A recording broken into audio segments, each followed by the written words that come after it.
Did you know that you can provide your students with a way to check off what they have viewed or completed in your Canvas course? Here's how. Click on the 3 vertical dots to the right of the module name. Select Edit and click Add Requirement. Take a moment to view the options, and to the right, select the action that you would like your students to complete. For pages, you can have students view the item, mark as done, or contribute to the page.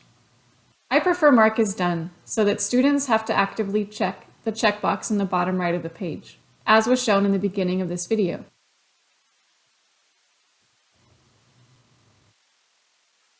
For this page, I want them to simply open it, so I'm going to leave View the Item.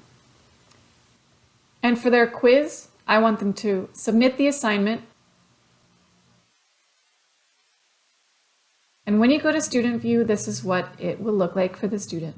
They will have a circle, and if you hover over the circle, they will be able to see what they need to do to get their check mark. Mark as done is as simple as scrolling to the bottom and marking as done. This can be a benefit to the students if you have several items in a module that they need to keep track of. Say you have several lectures and you'd like for them to be able to mark their place for the next time they visit your course. And that's it. Your students can now use it as a checklist.